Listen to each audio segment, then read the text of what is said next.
So the day of my sentence hearing, I went not knowing what the outcome would be. I actually thought that someone would be in the courtroom to bail me out. Scared. It felt surreal all at the same time.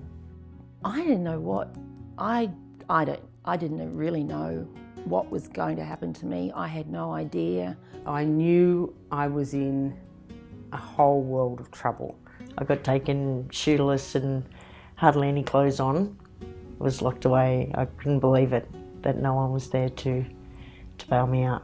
You know, there could have been 8 different people there, but there was no one. I was refused bail.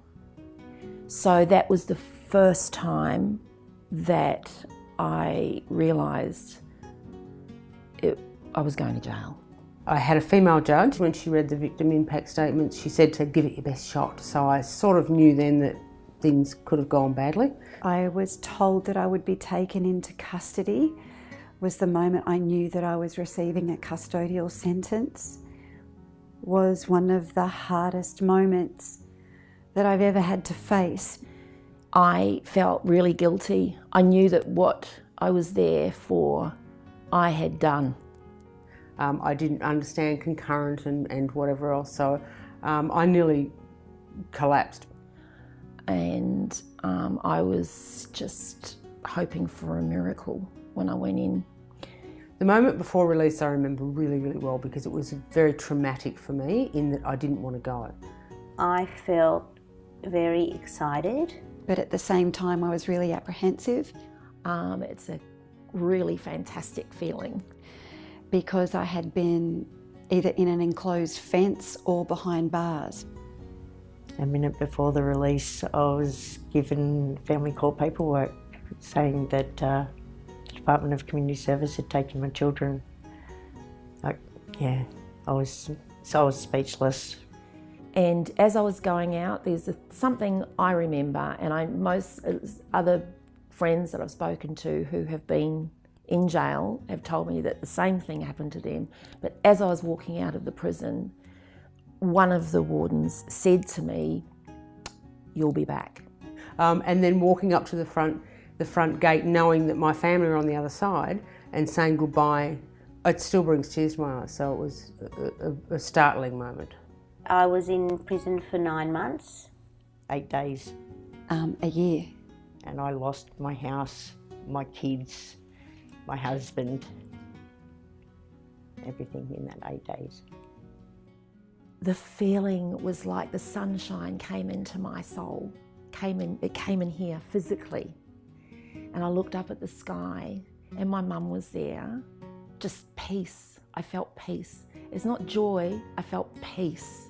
I remember that feeling the most. I was still very excited and like elated, and I had butterflies. I had butterflies in my tummy. I stepped through the doors and went from crying to crying again for a different reason because my family were there.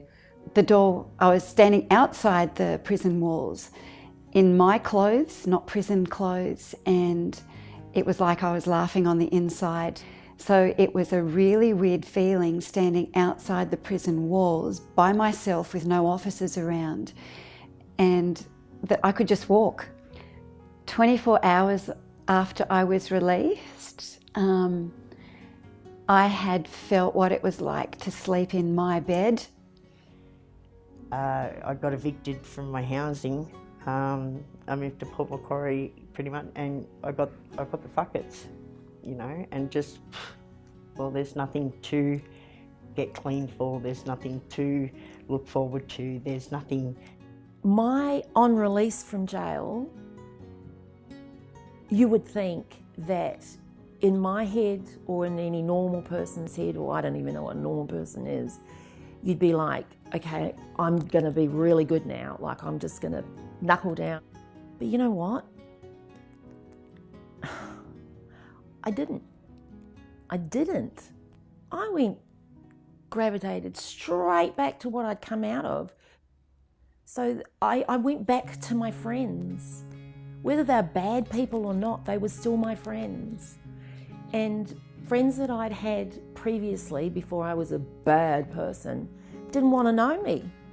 And I remember thinking to myself how uninvolved in people's lives I was, how I wished to have been somebody that could go and borrow a mower and all that sort of stuff, to have had that longevity and continuation of life.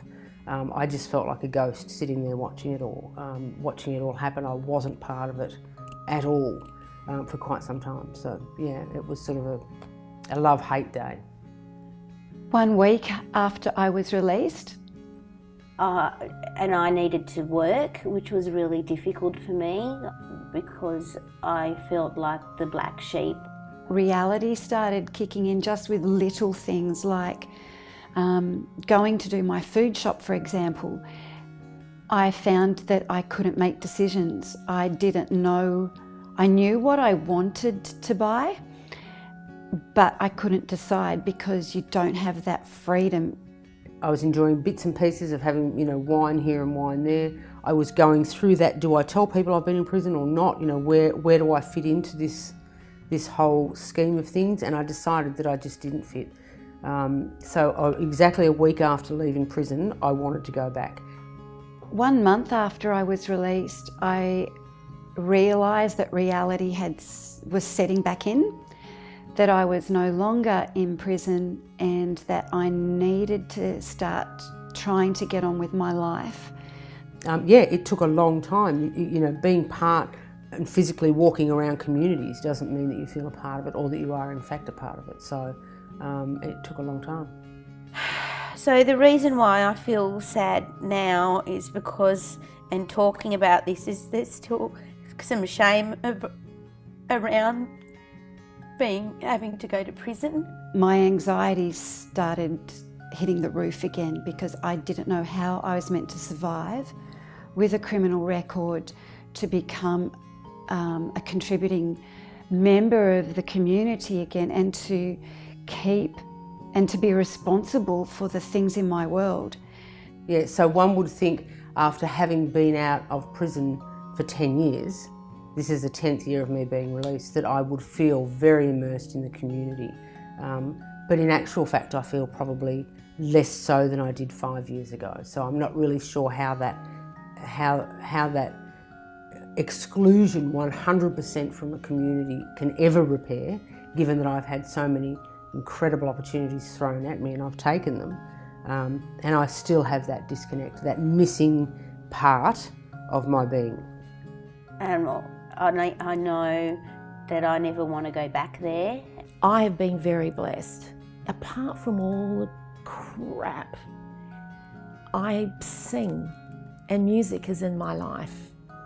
And music has always been the connection for me to be able to live, to survive. Okay, so from the time when I was released till now, because it was 20 years ago, it was such a long time, my involvement has been huge. When I first came out of prison, I was supported by my family. The community also has a lot to answer for. The community has to understand that if somebody goes to prison, the harder you make it for somebody when they're in prison, the worse they are going to be when they come out.